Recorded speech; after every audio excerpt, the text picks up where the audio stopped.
JEE mains में अब 6 महीने बचे और अब डर लगने लग गया है कि इतना सारा सिलेबस 11th और 12th का इतने से बच्चों के टाइम में कैसे पूरा होगा, क्योंकि उसके बाद हमको उसका रिवीजन भी करना है, टेस्ट भी देने हैं, पीवाईक्यूज भी लगाने हैं।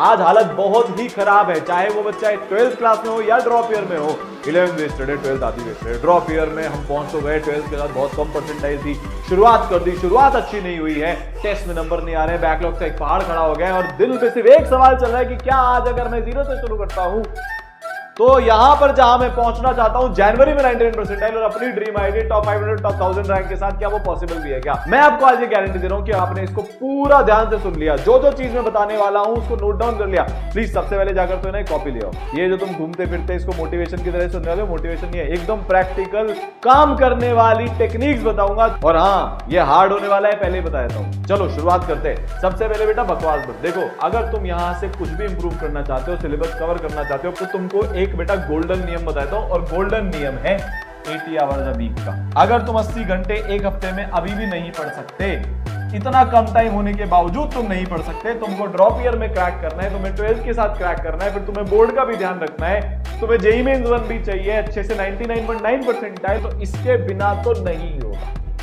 ठीक है, अब क्या होगा देखो। अब आज कोई बच्चा है, उसने मेरे को सुन लिया भाई साहब, अब तो बड़ा मोटिवेट हो गया। वो सबसे पहले क्या करेगा, 4 दोस्तों को फोन करेगा, भाई कोई ढिंडोरा ना पीटना है, 50 बार पीट चुके हो, फिर सारी दुनिया तुमको टॉन्ट मारती रहती है, तू तो जेईई एस्पिरेंट था ना, तूने तो ये कोचिंग ज्वाइन करी थी ना, तूने तो ये बातें करी थी ना, अभी तेरा कितना है, तेरा तो हो ही जाएगा।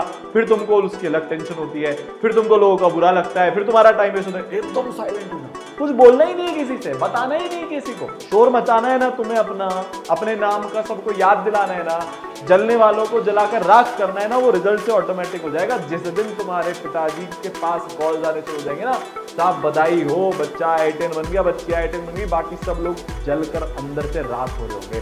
अब सर अभी तो हम कुछ पढ़ ही नहीं रहे, क्लासेस तक अटेंड हो पाती नहीं है हमसे, 3 दिन पढ़ते हैं, फिर 4 दिन वेस्ट, 4 दिन पढ़ते हैं, फिर हफ्ता भर वेस्ट, हफ्ता भर जो अगर पढ़ लिया फिर तो 2 हफ्ते तक उसकी खुशी में ही हम डूबे रहते हैं और वो पूरा वेस्ट हो जाता है। कैसे करेंगे सर? एक काम करते हैं, यहां से लेकर 21 डेज का एक चैलेंज पकड़ते हैं अपन। क्या करना है इस 21 डेज में? हर दिन 15 मिनट तुमको ज्यादा पढ़ाई करनी है। अगर अभी तुम क्लास वगैरह सब मिलाकर 6 घंटे 7 घंटे पढ़ रहे हो, तो बेटा 4 दिन बाद तुम वो 8 घंटे पढ़ रहे होगे, उसके 4 दिन बाद 9, उसके 4 दिन बाद 10, जब तक 12 घंटे पर डे पर नहीं पहुंच जाते, 15 मिनट रोज हमको बढ़ाना है। ठीक है सर, इसके बाद दूसरी चीज जो आपको करनी है, ट्रैक योर टाइम। सर कैसे करेंगे? बहुत फेमस है चिट मेथड। तो चिट मेथड क्या होता है? जो भी तुम्हारा आज का दिन का टारगेट है, जितने भी आवर्स का, बेटा उसके चिट बना लो। जैसे 7 आवर्स का टारगेट है, तो बेटा 7 घंटे के चिट बना ले, 7 रफ पेपर में से बनाना, पेपर वेस्ट नहीं करना है अपने को। न्यूज़पेपर से 7 चिट बनाए, फाड़े, जेब में रख लिए। 1 घंटा होते है उसको फाड़ के फेंक दो, 2 घंटा होते है फाड़ के फेंक दो, 3 घंटा होते है फाड़ के फेंक दो।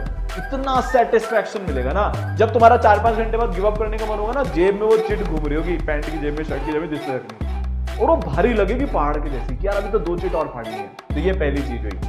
80 घंटे पर वीक, 21 दिन बाद पर तुमको आना ही है, हर हफ्ते दर हफ्ते ये एवरेज निकालना है। और दूसरा, अपने टाइम को ट्रैक करना है। तुम्हें पता है ऐसा क्यों लग रहा है यहाँ से इम्पॉसिबल है? क्योंकि तुम ये चाहते हो मेरे जेईई मेंस में 250 प्लस नंबर आ जाए। नहीं होगा ऐसा। अपने एग्जाम को समझना पड़ेगा अभी तुमको, ये टफ पेपर है, इतने नंबर जरूरी नहीं है लाने। जेईई मेन 1 में 99 परसेंटाइल लाने के लिए 170-180 नंबर लेकर आने पड़ेंगे। 170-180 नंबर लाने के लिए 80% सिलेबस बहुत अच्छे से करना पड़ेगा। सबसे पहले तो तुम ये चीज समझो कि अगर तुम्हारे जेईई मेन में बेटा 60% से 70% नंबर आ गए, तो गारंटीड 99 परसेंटाइल है। प्रोग्रेस धीरे धीरे होती है ना यार, ये तो समझो।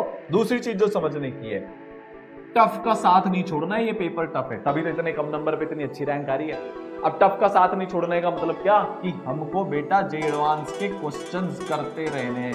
मैं नहीं बोल रहा दिन भर बैठकर जे एडवांस के क्वेश्चन ही करते रहो, पर अपना लेवल मेंटेन रखना है। दूसरा, जो हमको थ्योरी पढ़नी है वो जे एडवांस लेवल की पढ़नी है।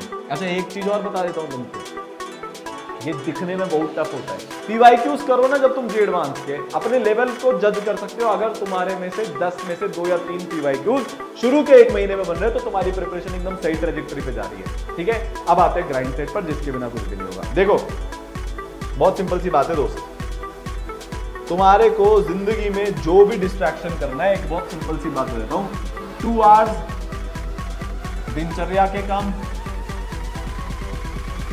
1 hour health, 2 hours time pass. 2 घंटे दे रहा हूं अभी भी टाइम पास के, और 7 hour of sleep.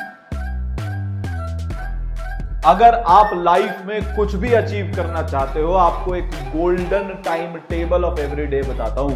12 hours of work, इसको बोलते हैं 12 + 2 + 1 + 2 + 7 रूल ऑफ सक्सेस।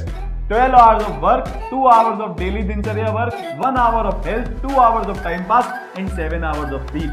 12 + 5 17 + 7 24। अगर जो आपने ये दिनचर्या मेंटेन कर ली, अगले 6 महीने तक दुनिया की कोई ताकत तुमको सक्सेसफुल होने से नहीं रोक सकती। कोई एग्जाम हो, कोई गोल हो, जो लाइफ में तुम अचीव करना चाहते हो, ये 6 महीने बाद ना एक अलग इंसान निकल कर बाहर आओगे। तुम्हारा अभी तक का पीक वर्जन निकल कर आएगा। बस इसको फॉलो करते जाना। अब इसमें ना एकदम क्लियर होना चाहिए। शुरू में जब हम मेहनत करते हैं ना, देखो क्या होता है, अभी तक लाइफ में कोई डिसिप्लिन नहीं है, कोई कंसिस्टेंसी नहीं है, कोई पागलपन, कोई जुनून नहीं है। अब ना हम यहां से अपना एक स्विच ऑन कर रहे हैं, जिसको हम बोलते हैं सक्सेस का स्विच।